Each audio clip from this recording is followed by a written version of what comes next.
Good morning, Hojo staff, students, and families. Ya Teabin, we're ready to start our day. So everybody, please stand. Place your right hand over your heart. Our voices are off and bodies are still. Our eyes are on the flag. I pledge allegiance to the flag of the United States of America and to the republic for which it stands, one nation, under God, indivisible, with liberty and justice for all. We, the people of the United States, in order to form a more perfect union, establish justice, ensure domestic tranquility, provide for the common defense, promote the general welfare, and secure the blessings of liberty to ourselves and our posterity, do ordain and establish this Constitution for the United States of America. Good morning, everyone. Today is Friday, November 13th. Friday the 13th, everyone. Okay, so this week has been an important week for our veterans and our country, and Mrs. Neff has given us this selection to listen to. So tell me now, what are we listening to and who composed it?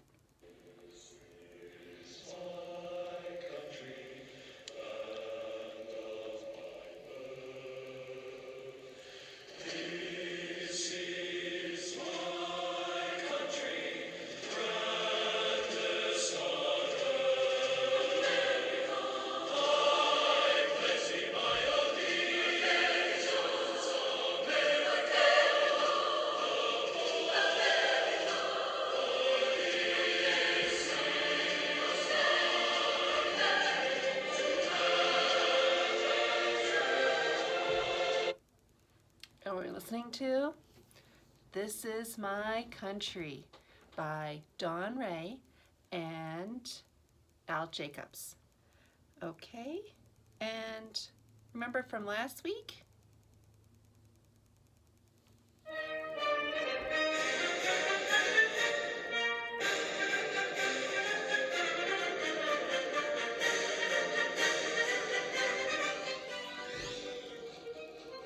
And that is Stars and Stripes Forever by John Philip Sousa. That's right. If we had had a parade this year for Veterans Day, we would be listening to that song.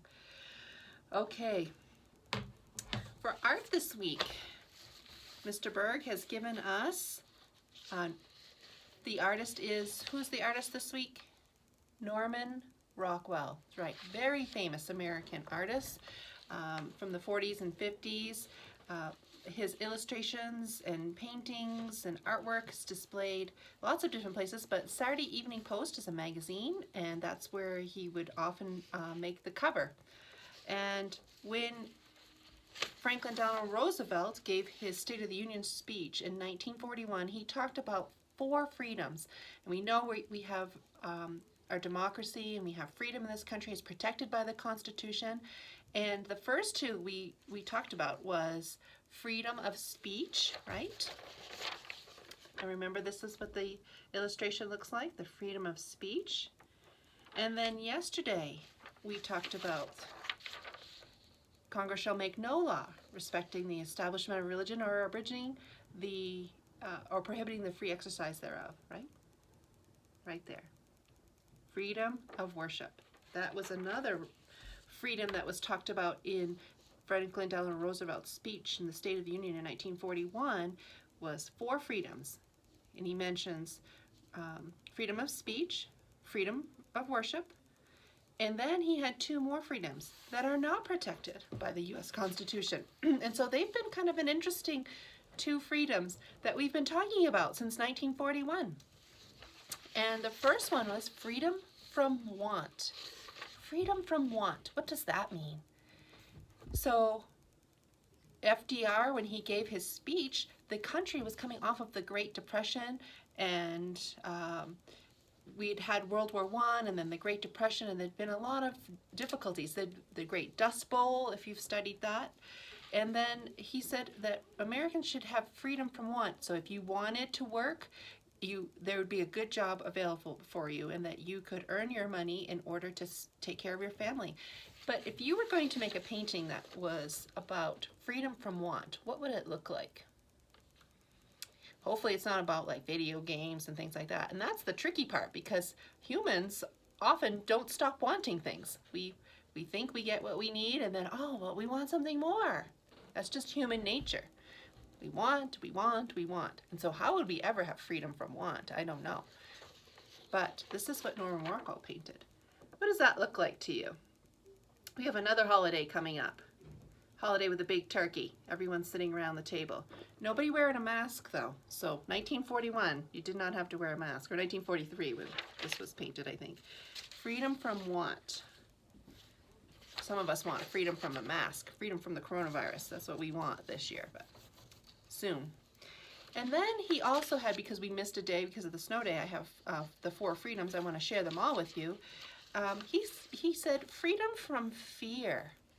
How can we ever protect someone from freedom from fear? And if you were going to make a painting about freedom from fear, what would it look like?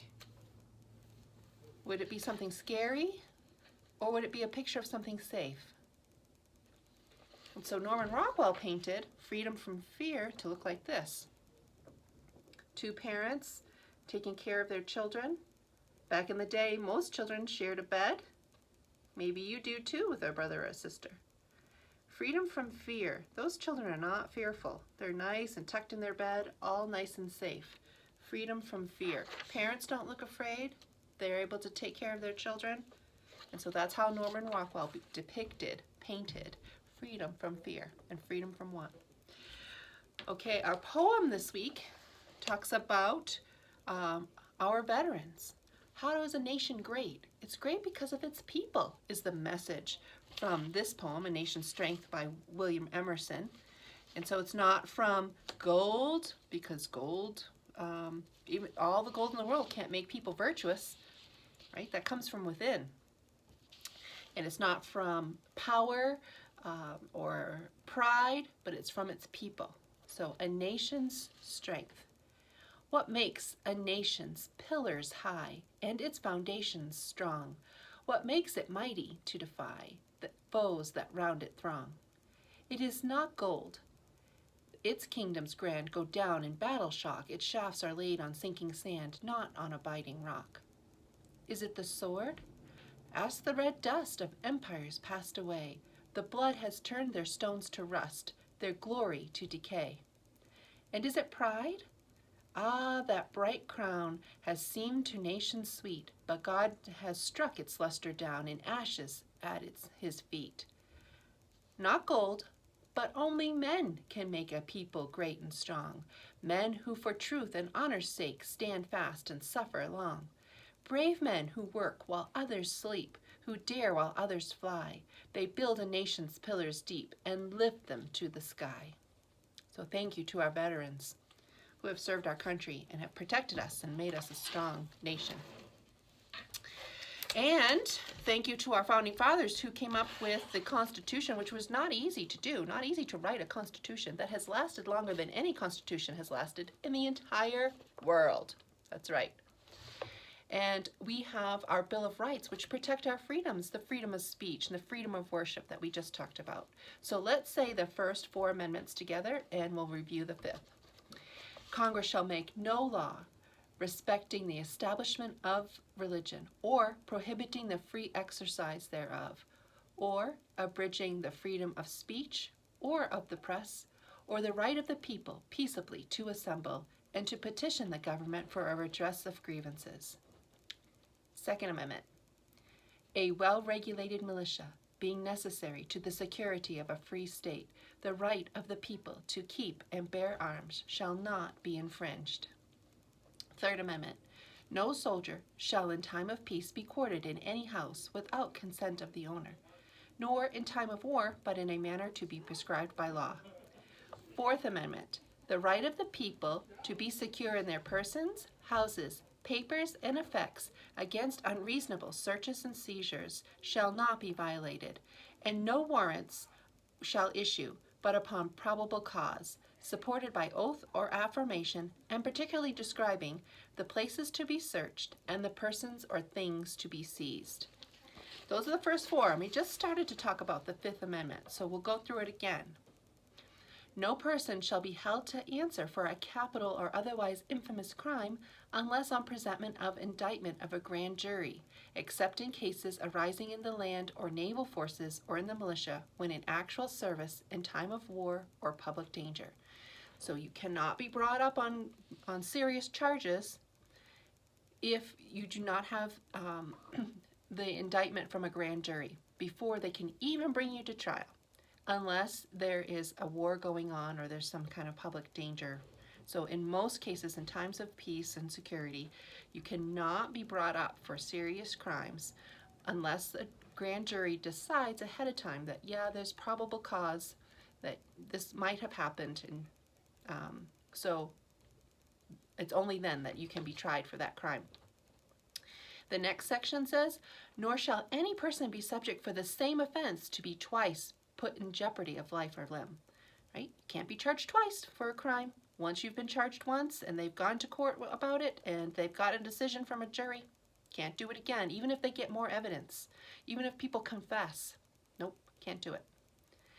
Nor shall be compelled in any criminal case to be a witness against himself. It can't make you say anything about yourself to compel you to tell, to confess. They have to build their own case. You don't have to do it for them. And so that's why if people are arrested, they say you have the right to remain silent. You do not have to say anything. Nor be deprived of life, liberty, or property without due process of law. So the government cannot come in and take things away from you or put you in jail or do anything to harm you without the process of law. They have to go through the wheels of justice. Nor shall private property be taken for public use without just compensation. The government can't come and take your property because they want to put a road through it without paying you what it's worth, and it has to go through a process of law.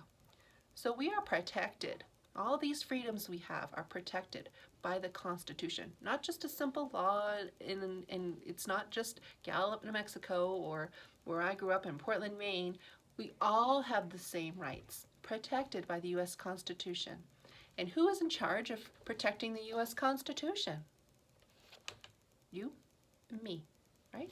We the people are the government in charge of making sure that the Constitution and our government protects our rights as outlined in the Constitution and the Bill of Rights. Okay, friends? Make sure if you would like to have a wreath that you let us know. You do not have to pay for it right now. On December 2nd, we'll have them available to be picked up, and you can pay then. A small one is artificial, is $20, and the larger real one is $30. That's all we have for today. So let's do our student pledge. I will do the good. I will learn the true, and I will love the beautiful. You know what? I forgot to tell you about birthdays. I'm glad I remembered at the last minute. Oh. All right. Today, Aries is having a birthday. Have a great birthday today, Aries. On Saturday, Jude is having a birthday. Happy birthday, Jude.